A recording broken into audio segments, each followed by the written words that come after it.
Baik, bismillahirrahmanirrahim. Assalamualaikum warahmatullahi wabarakatuh. Kembali lagi teman-teman dengan saya, ya, dengan saya Zemi Azarin. Jadi pada video kali ini saya akan membahas hasil ujian tengah semester saya pada mata kuliah Filsafat Pancasila, yaitu dalam presentasi ini, dalam video ini saya akan membahas tentang kesatuan sila-sila Pancasila. Ya, jadi diharapkan teman-temannya, diharapkan setelah teman-teman menonton video ini, diharapkan kita bisa mengetahui apa saja hubungan sila-sila dalam Pancasila. Oke, kita lanjut teman-teman.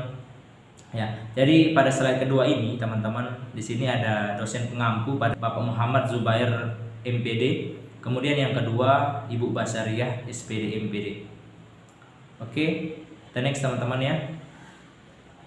Ya, pada slide selanjutnya, pada slide ketiga ini ada biodata pribadi saya. Ya, teman-teman bisa lihat di sana saya mencantumkan foto saya memakai seragam resimen mahasiswa teman-teman semua. Nah, teman-teman bisa lihat nama saya Zemi Azarin, tempat dan tanggal lahir saya di Bengkung, tanggal 29 Juli tahun 2021. Kemudian NIM saya, ya mungkin dari teman-teman yang masih SMA yang menonton video ini, jadi NIM itu adalah nomor induk mahasiswa. Ya, nomor induk mahasiswa saya E1B0200174. Nah, kemudian saya sekarang kelas 3E ya, kelas 3E. Jadi saya kelas E semester 3 ya. Nah, itu maksudnya teman-teman.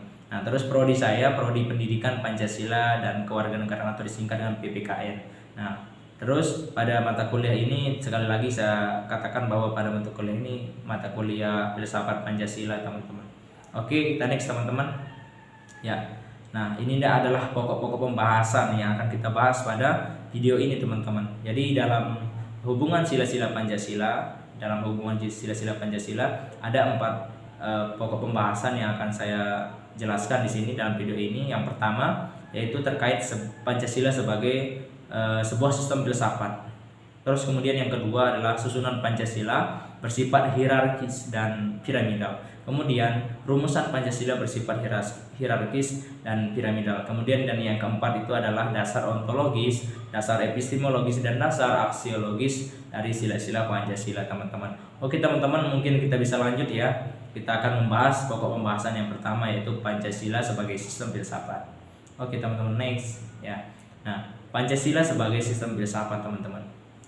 Pancasila yang terdiri dari 5 dasar ya, 5 dasar sila pada hakikatnya merupakan suatu sistem filsafat ya.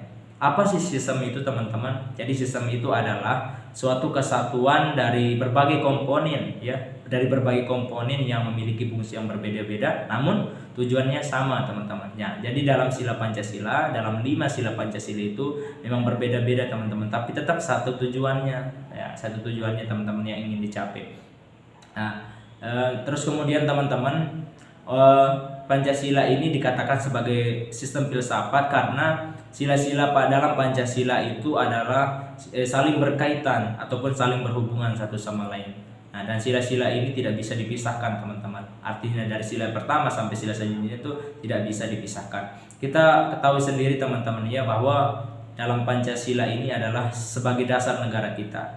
Ibaratnya rumah ya, ibarat rumah teman-teman. Kalau rumah kita tidak memiliki dasar yang kuat, dasar yang kokoh, maka akan cepat roboh teman. Begitupun juga dengan negara kita, negara Indonesia yang memiliki penduduk hampir saat ini penduduk Indonesia hampir 273 juta, sekitar begitu teman-teman. Nah, Indonesia kita tahu sendiri bahwa Indonesia memiliki keberagaman teman-teman, baik itu dari agamanya, dari sukunya, dari bahasa, dari adat istiadat, budaya dan sebagainya teman-teman. Nah, dari itu maka Indonesia dalam proses ataupun dalam sejarahnya itu perlu adanya dasar negara yang mengatur kehidupan di negara kita, kehidupan berbangsa dan bernegara. Supaya apa teman-teman adanya dasar, supaya ada yang menjadi pedoman ataupun menjadi sebuah pedoman dalam menjalankan kehidupan dasar, menjalankan kehidupan sehari-hari teman-teman. Nah, jadi Pancasila ini juga teman-teman adalah sebagai sumber dari segala sumber hukum. Jadi semua hukum yang dibuat di dalam negara kita itu di dalam Indonesia itu bersumber dari Pancasila ini. Tidak boleh hukum yang dibuat dalam negara kita, negara Indonesia, tidak boleh melenceng dari nilai-nilai yang ada dalam Pancasila, teman-teman.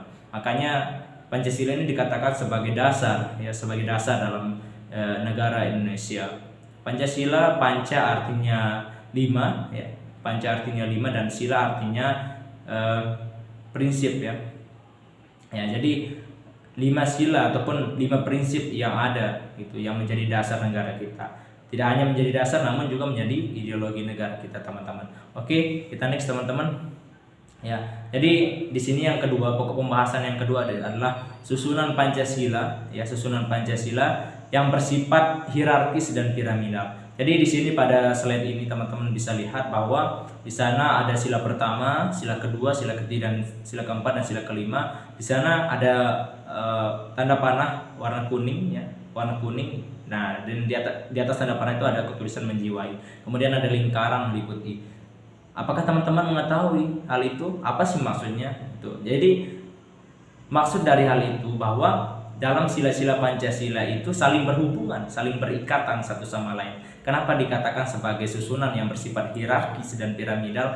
Bentuknya itu semakin ke atas itu semakin kecil, ya, semakin kecil artinya semakin dia ke atas bahkan semakin menunjukkan bahwa tujuan yang ingin dicapai. Misalnya sila pertama, teman-teman. Sila pertama ini menjiwai dan meliputi sila kedua, sila ketiga, sila keempat, dan sila kelima. Nah, kemudian sila kedua ini meliputi, menjiwai dan meliputi sila ketiga, sila keempat, dan sila kelima. Kemudian sila kedua dijiwai, ya, dijiwai dan diliputi oleh sila pertama. Kemudian sila ketiga meliputi dan menjiwai sila keempat dan sila kelima, dan diliputi dan dijiwai oleh sila pertama dan sila kedua. Kemudian sila keempat begitu pun seterusnya. Sila keempat ini meliputi dan menjiwai sila kelima. Nah, di mana sila keempat ini juga diliputi dan dijiwai oleh sila pertama, sila kedua, dan sila ketiga, teman-teman. Nah, kemudian yang paling atas bisa kita lihat itu adalah sila kelima, yaitu keadilan sosial bagi seluruh rakyat Indonesia.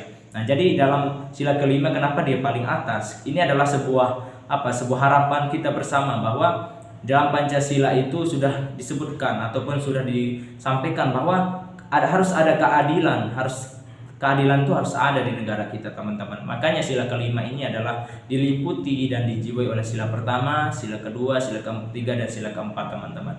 Nah, jadi dalam sila-sila Pancasila ini saling berkaitan, saling berhubungan satu sama lain dan tidak bisa dipisahkan, teman-teman. Sila pertama menjadi basis untuk sila-sila selanjutnya. Kita tahu sendiri bahwa sila pertama itu adalah ketuhanan yang Maha Esa. Nah, jika ketuhanan yang Maha Esa ini tidak diatur begitu baik, artinya tidak ada dalam sila Pancasila, mungkin sila-sila selanjutnya tidak akan pernah bisa dirumuskan. Begitu pula dengan sila-sila yang selanjutnya, teman-teman. Jadi dari sila kemanusiaan, kerakyatan, sila persatuan, sila keadilan itu adalah sila-sila dari artinya kelanjutan dari sila-sila pertama, teman-teman. Nah, kemudian kita lanjut, teman-teman, untuk slide selanjutnya, ya. Kita lanjut, oke. Nah, di sini dasar-dasar dalam sila Pancasila. Di sini ada 3 dasar yang harus kita ketahui, teman-teman, dalam sila Pancasila. Yang pertama ada dasar ontologis, yang kedua ada dasar epistemologis, dan yang ketiga ada dasar aksiologis. Nah, seperti yang sudah kita ketahui pada umumnya, teman-teman, ketiga dasar ini tidak asing lagi bagi kita yang menjadi mahasiswa, teman-teman. Jadi dasar ini adalah dasar dari suatu ilmu ataupun keilmuan. Nah, apa sih dasar ontologis? Dasar ontologis ini adalah dasar yang menjadi isinya, gitu, yang menjadi isinya dari ilmu. Kemudian dasar epistemologis adalah sumber ataupun proses dari ilmu itu sendiri, teman-teman. Nah, kemudian yang ketiga dasar aksiologisnya itu adalah nilai ataupun kegunaan dari ilmu itu, teman-teman. Nah, di sini kita kaitkan dengan dasar-dasar, artinya ketiga dasar ini di dalam pandangan ataupun di dalam sila-sila Pancasila, teman-teman. Oke, kita lanjut. Nah, ini dasar ontologis, teman-teman. Dasar ontologis, kita melihat dasar ontologis sila-sila Pancasila. Pancasila sebagai sebuah sistem filsafat tidak hanya kesatuan yang menyangkut sila-silanya, melainkan juga meliputi hakikat dasar dari sila-sila, ya, hakikat dasar dari sila-sila Pancasila. Hakikat dan inti Pancasila, ya, dilihat dari 5 sila dasar, yang ada dalam Pancasila, yaitu ketuhanan yang Maha Esa, kemanusiaan yang adil dan beradab, persatuan Indonesia, kerakyatan yang dipimpin oleh hikmat kebijaksanaan dalam permusyawaratan perwakilan, serta keadilan sosial bagi seluruh rakyat Indonesia. Jadi 5 sila ini teman-teman, kalau dilihat dari sisi ontologisnya, dari sisi isinya, jadi melihat situasi dan kondisi yang ada di negara kita. Ya, jadi negara kita adalah negara yang berbeda ya, berbeda dengan negara yang lainnya. Sekali lagi seperti yang sudah saya jelaskan sebelumnya, bahwa negara kita adalah negara dengan pluralitas yang begitu banyak teman-teman, baik itu dari agamanya, baik itu dari budayanya, sukunya. Makanya ini perlu diatur. Artinya harus ada wadah yang mengaturnya, harus ada wadah tempat keberagaman ini gitu disatukan. Kita bayangkan sendiri teman-teman, jika tidak adanya dasar, jika tidak adanya wadah untuk menampung semua ini, maka semuanya akan berceceran, semuanya akan tidak berjalan, artinya semuanya tidak akan teratur gitu teman-teman. Ibarat sebuah ibarat sebuah rumah yang memang dasarnya tidak ada, akan mudah roboh, akan mudah runtuh. Begitu pula dengan negara kita yang begitu besar, negara kepulauan yang terdiri dari sampai sekarang 34 provinsi, yang terdiri dari banyak agama. Jika tidak diatur, maka bagaimana kehidupan yang akan berlangsung di negara kita teman-teman? Mungkin antar agama akan saling melecehkan, saling menyerang, ada terjadi konflik itu teman-teman. Nah sekarang kita lihat sendiri bahwa adanya Pancasila, sejak adanya Pancasila juga udah ada hal-hal yang tidak diinginkan terjadi. Misalnya antar umat agama saling mencemooh, saling mengolok, saling menjatuhkan satu sama lain teman-teman. Nah dari agama yang Kristani ya, dari agama Kristen untuk keadilan ini. Nah, kemudian kita lanjut teman-teman ke dasar yang selanjutnya, itu dasar epistemologis. Nah, jadi dasar epistemologis adalah sumber ataupun prosesnya teman-teman. Nah Pancasila sebagai sistem filsafat pada hakikatnya juga merupakan sistem pengetahuan. Dalam kehidupan sehari-hari, Pancasila merupakan pedoman atau dasar bagi bangsa Indonesia dalam memandang realitas alam semesta, manusia, masyarakat, berbangsa dan bernegara, tentang makna hidup, serta sebagai dasar bagi pemecahan masalah yang ada di Indonesia ini. Nah, jadi kenapa sila-sila Pancasila ini memiliki dasar epistemologis? Karena sila-sila Pancasila ini adalah sumbernya dari keadaan masyarakat yang ada teman-teman.